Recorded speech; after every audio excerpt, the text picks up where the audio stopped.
1519년 4월 스페인의 정복자 코르테스가 멕시코만에 도착했습니다. 이게 얼마나 역사적인 일인지 그 자신조차 몰랐습니다. 수백 명의 백인들이 배에서 내리는 모습을 두려움에 떨며 바라보던 원주민들도 이게 무엇을 뜻하는 것인지 조금도 알지 못했습니다. 인근 마을에서 종일 빨래와 요리를 하던 여성 노예에 말린 채도 이게 자신의 인생을 어떻게 바꾸어 놓을지 짐작조차 할 수 없었습니다. 코르테스가 도착한 멕시코엔 아즈텍 제국이 자리하고 있었습니다. 하지만 무슨 제국이 자리하고 있던 그건 코르테스의 관심사가 아니었습니다. 중요한 건 그들이 금을 많이 가지고 있다는 소문이었습니다. 당시 스페인 탐험대는 금이 있는 곳이라면 지옥이라도 찾아갈 사람들이었습니다. 하지만 아무리 금에 눈이 뒤집혔다고 하더라도 인구 500만 명의 아즈텍을 상대하기엔 병력도 무장도 너무 형편없는 수준이었습니다. 자료마다 숫자가 다르지만 최대로 치더라도 배에서 내린 스페인군은 병사가 고작 600명 정도였고 이를 도와주는 원주민이 300명이었습니다. 그나마 조금 내세울 만한 무기가 말 16필, 대포 12문, 소총 13자루, 석궁 33대가 고작이었습니다. 이 정도 병력의 중남미 최강 아즈텍 제국이 무너졌다는 건 누가 봐도 비상식적입니다. 그래서 유독 아즈텍의 몰락에는 판타지적 냄새가 물씬 나는 몇 가지 원인이 꼽힙니다. 첫째, 코르테스를 신으로 착각했다는 것입니다. 아즈텍에는 오래전부터 농업의 신 케찰코아틀이 언젠가 다시 돌아와 제국을 지배하게 될 것이란 전설이 있었습니다. 그런데 하필이면 케찰코아틀의 모습이 큰 키에 수염을 기른 백인이었습니다. 코르테스와 딱 들어맞았습니다. 그래서 아즈텍의 목테수마 2세 황제가 코르테스 일행을 수도인 테노치티틀란으로 쉽게 들인 것이 멸망의 원인이란 것입니다. 하지만 처음엔 착각했는지 몰라도 이들이 신이 아니란 걸 아즈텍인들은 금방 알아챘습니다. 바보가 아니라면 신이 오직 금만을 탐할 리가 없다는 걸 모를 리 없습니다. 실제로 아즈텍인들은 자신들의 수도로 들어온 코르테스 일행을 공격해 거의 죽음 직전까지 몰고 가기도 했습니다. 이건 아마도 아즈텍을 어리석은 집단으로 몰고 가 유럽의 지배를 정당화하려는 승자들의 흔한 역사 해석일 것입니다. 아즈텍은 중남미에서 최초의 문자를 가진 문명이었습니다. 그뿐 아니라 아즈텍은 세계 역사상 최초로 전 국민의 의무 교육을 시행한 나라였습니다. 인신공양과 식인습성 때문에 야만의 대표격으로 비하되지만 이들의 교육 수준으로 봐선 신과 인간을 구분 못할 정도로 어리석다고 할 수는 없을 것입니다. 두 번째로 흔히 드는 이유는 스페인의 압도적인 무기입니다. 사실 누구든 화승총이나 대포를 처음 보면 신기하기도 하고 놀랍기도 할 것입니다. 순식간에 달려드는 말의 속도감도 당연히 공포의 대상이었을 것입니다. 말과 비슷한 크기의 가축조차 없던 시절이었으니까 말이죠. 어쨌든 유럽의 이 신식 무기들이 아즈텍인들을 크게 놀라게 한 것도 전투에서 압도적인 우위를 가져온 것도 모두 사실이나 그 효용성은 분명 과장되어 있습니다. 이 당시 화승총의 수준은 설명할 것도 없습니다. 대포 역시 명중률은 화승총보다도 못했습니다. 아즈텍인들은 점차 말에도 적응해 단 일격의 군마의 목을 베었다는 기록도 있습니다. 세 번째 가장 그럴듯한 가설은 천연두입니다. 스페인 원정대는 온몸이 세균 덩어리였습니다. 유럽보다 위생적인 환경 속에 살았던 원주민들에겐 아예 면역 체계가 없었습니다. 이 때문에 수많은 원주민들이 천연두나 홍역 같은 전염병으로 사망했습니다. 하지만 시기를 따져보면 아즈텍도 큰 피해를 보긴 했으나 멸망의 결정적 원인으로 보기엔 무리가 있습니다. 코르테스가 처음 온 건 1519년 4월이고 천연두가 아즈텍에 창궐하기 시작한 건 다음 해인 1520년 9월부터입니다. 그리고 아즈텍의 멸망은 1521년 5월입니다. 천연두의 발병이 아즈텍의 전투 의지를 꺾은 건 사실이지만 그렇다고 치명타는 아니었을 것으로 요즘 역사학자들은 보고 있습니다. 그보단 아즈텍이 멸망한 후 스페인들이 이 땅에 몰려오면서 수많은 원주민이 사망하는 대재앙이 본격 시작되었다고 보는 게 합리적일 것 같습니다. 그렇다면 아즈텍을 멸망시킨 결정적인 요인은 무엇일까요? 그건 아즈텍을 제외한 나머지 부족이 스페인의 코르테스에게 적극 협력했기 때문입니다.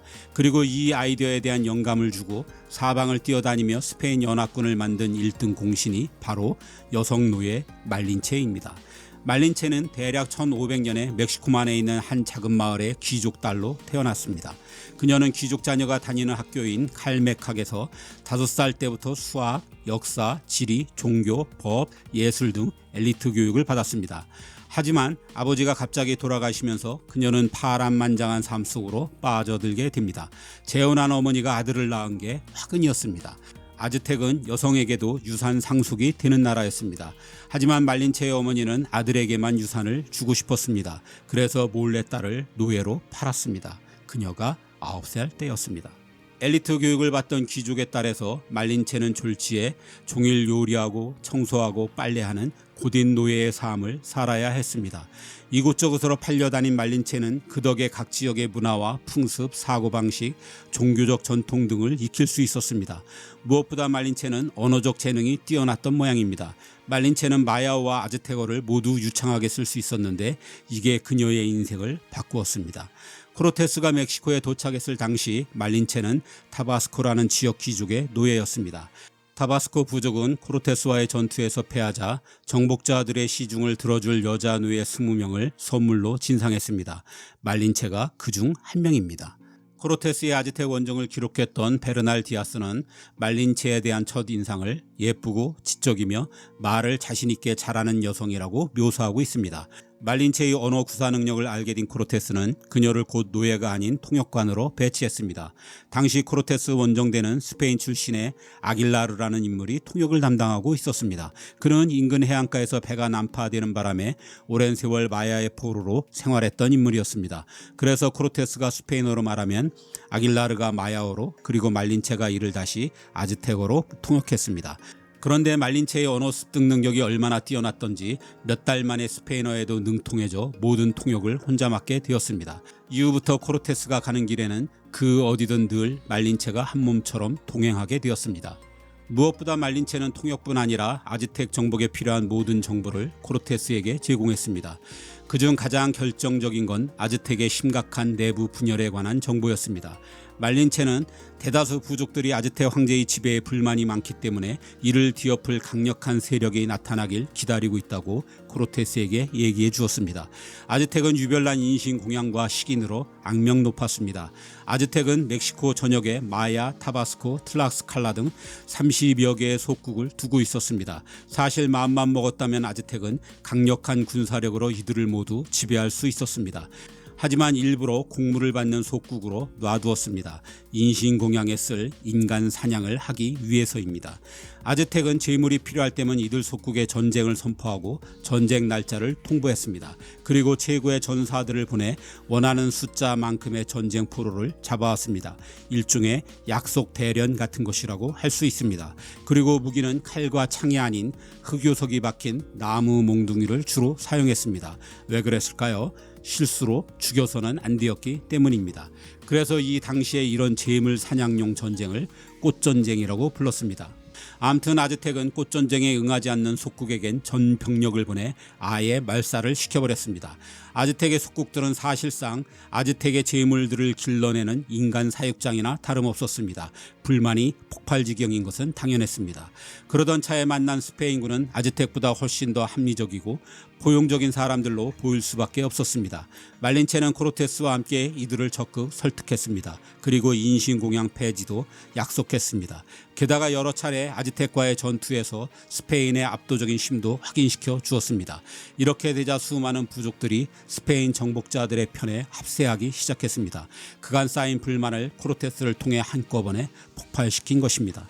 이 덕에 코르테스는 전력의 열쇠를 만회할 수 있었고 식량이나 무기 같은 보급 문제까지 해결하게 되면서 결국에는 아즈텍을 무너뜨리게 되었습니다.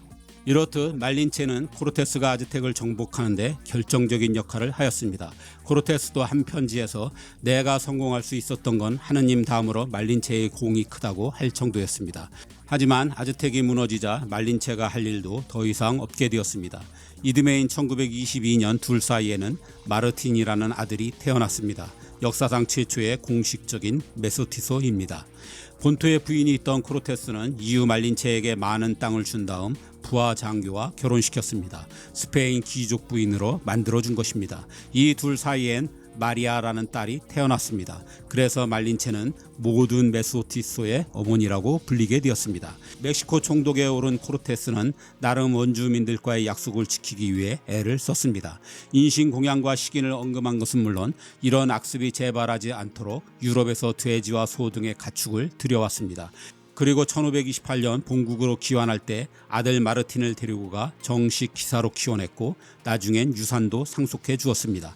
이 때문에 오늘날 코르테스는 모든 메소티소의 아버지라고 불리게 되었습니다. 한편 멕시코 원주민들은 아즈텍이란 지옥을 끝냈지만 코르테스가 총독에서 물러난 후 스페인이라는 새로운 지옥을 맞이해야 했습니다. 혹독한 수탈은 물론 무엇보다 스페인이 가져온 천연두로 인구의 90% 가까이가 사망한 것으로 추정되고 있습니다. 이 중에는 말린체도 있었습니다. 코르테스가 스페인으로 돌아간 다음에 말린체도 천연두에 걸려 죽고 말았습니다.